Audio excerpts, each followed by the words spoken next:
आपका वेबिनार में बहुत बहुत स्वागत है। Thank you.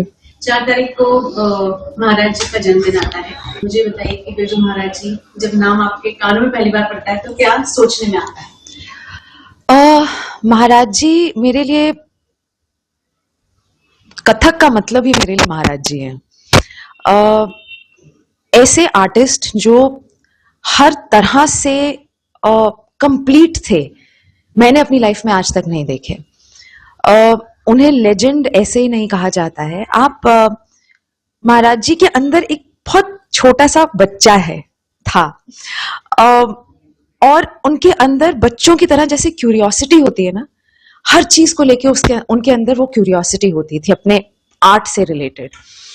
एक्चुअली सिर्फ आर्ट नहीं, आर्ट के साथ साथ उन्हें इलेक्ट्रॉनिक्स का भी बहुत शौक था। मतलब इतना बचपना था उनके अंदर, और वो हमेशा वो ललक जो होती है ना कि सीखना है और सीखना है और करना है। आप उनके सामने कोई भी इंस्ट्रूमेंट रख दीजिए, मजाल है कि 5 या 10 मिनट में वो उसको फिगर आउट करके उम्दा बजाना शुरू ना कर दें। ऐसे थे महाराज जी। और इलेक्ट्रॉनिक्स की जो मैं बात कर रही हूँ, उनको हर नया मोबाइल चाहिए होता था, हर नई इलेक्ट्रॉनिक चीज जो आती थी वो उससे फैसिनेटेड रहते थे। और उनको करना क्या होता था, वो उसे यूज नहीं करते थे, उस इलेक्ट्रॉनिक चीज को खोल के पूरी तरह से उसको उसके अंदर जांचना होता था उन्हें कि ये काम कैसे करता है। और उसके बाद वो ऐसे ही पड़ा रहता था, वो रिपेयर भी नहीं हो सकता था, वो इस तरह से उसे खोल देते थे। तो महाराज जी की ये एक क्वालिटी थी जो मुझे बहुत बहुत अच्छी लगती थी, और ऐसी क्वालिटी मैंने आज तक और किसी आर्टिस्ट में नहीं देखी। महाराज जी बहुत कठोर टीचर थे, बहुत ज्यादा डिसिप्लिन करने वाले, अनुशासन वाले टीचर थे, या फिर अपने प्यार से लोगों को अपने जैसा बनाने वाले टीचर? देखिए, मेरा साथ महाराज जी के साथ जुड़ा था कुछ 2002 में, तब से मैं उनके साथ जुड़ी हुई थी। तो शायद वो तब तक अपनी लाइफ के ऐसे पड़ाव पे पहुंच गए थे जहां वो बहुत स्ट्रिक्ट नहीं थे। तो मैंने तो उनसे जितना सीखा है, उन्होंने हमेशा बहुत प्यार से सिखाया है, बहुत पेशेंस के साथ सिखाया है। पर हाँ, उनके किस्से हमने पहले के सुने हैं, जब वो बहुत ही स्ट्रिक्ट हुआ करते थे, जब वो कथक केंद्र में सिखाते थे। ओके। इसके साथ ही महाराज जी का नाम ना बहुत बड़े बड़े डांसर से भी जुड़ता है। अगर मैं बोलूं, माधुरी दीक्षित जैसी डांसर को उन्होंने मतलब सिखाया जी। तो मुझे बताइए कि उनकी सीख में ऐसी क्या चमक होती थी जो सामने वाले की खूबसूरती को बाहर निकाले थे? क्योंकि डांसर तो शायद मुझे ऐसा लगता है हर कोई होता है, बस किसी को हाथ पांव चलाना आ जाता है, करेक्ट, किसको नहीं आता है, और फिर साधना करके कौन नर्तकी कहलाता है वो बात अलग है। देखिए, महाराज जी का स्टाइल ऑफ टीचिंग और उनका सिखाने का बेसिक कॉन्सेप्ट ये होता था कि हाथ पैर तो कोई भी चला लेगा, फुटवर्क तो कोई भी सीख लेगा, चक्कर तो कोई भी मार लेगा, पर अंदर के जो भाव होते हैं, जिन भावों से आप हाथ पैर चलाते हैं या फुटवर्क करते हैं, वो अल्टीमेटली ऑडियंसेस से कनेक्ट करते हैं। Maharaj ji even towards the end of his life वो तब तक परफॉर्म करते थे, तब तक उनकी परफॉर्मेंस में वो तेजी तो बची नहीं थी ऑब्वियसली उम्र की वजह से, but it was all about the emotion, how connected you are to what you are portraying. तो हाँ, उनके सिखाने का मेन क्रक्स यही होता था कि अगर आप कोई भी अंग कर रहे हैं, भले वो हस्तक हो, भले वो फुटवर्क हो, उसके पीछे के इमोशन को समझो, उस इमोशन से जुड़ो, और जब आप अपने हस्तक खोलते हैं, कुछ भी करते हैं, तो उसमें लीन होके करो, just for the sake of it, mechanically मत करो। So I think that was a speciality of Maharaj ji. अच्छा, एक बहुत सिंपल सी बात आती है, हमारे देश में प्रेम और ऐसे जो सॉफ्टवेयर या जिसे बोले श्रृंगार रस होता है जी, वो एक महिला को करना बहुत आसान हो जाता है, क्योंकि उसे मालूम होता है ये भाव क्या होता है, राइट। लेकिन बच्चियों को कैसे समझाते हैं? कोशिश कर सकते हैं। महाराज जी ना एग्जाम्पल्स बहुत दिया करते थे, उनको एग्जाम्पल्स देने की बहुत आदत थी, और उनके पास बहुत से किस्से होते थे सुनाने के लिए। तो वो जब भी कोई मूवमेंट भी सिखाते थे ना, उसके पीछे कोई ना कोई कहानी जरूर होती थी, और वो सबसे ज्यादा बच्चों को हेल्प करती थी समझने में, बिकॉज वो जिस जमाने की कहानियां सुनाते थे, अगर वो आज के बच्चों पे हम अप्लाई करें तो वो कई बार रिलेट भी नहीं कर पाते थे उन चीजों को। तो महाराज जी उसको उस हिसाब से अपडेट करके आज के जमाने में वो एग्जाम्पल वैलिड हो उस हिसाब से बच्चों को सिखाते थे। एंड हेंस ऑब्वियसली धीरे धीरे भाव रमने में टाइम लगता है, बट वहां ऑब्वियसली रियाज काम आता है आपका, अगर आप लगे रहें और महाराज जी जैसे टीचर अगर आपके पास हैं, then sky is the limit. आपको कथक सीखने की वजह से एक्टिंग में कितनी मदद हुई, क्योंकि मैंने आपको बहुत सारे सीरियल्स में एक्टिंग करते हुए देखा है। जी,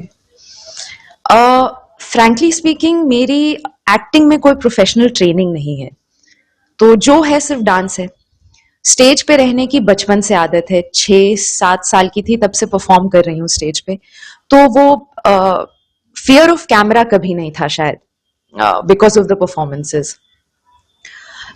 and like I told you, Maharaj ji का वो भाव पे इतना स्ट्रेस होता था हमेशा।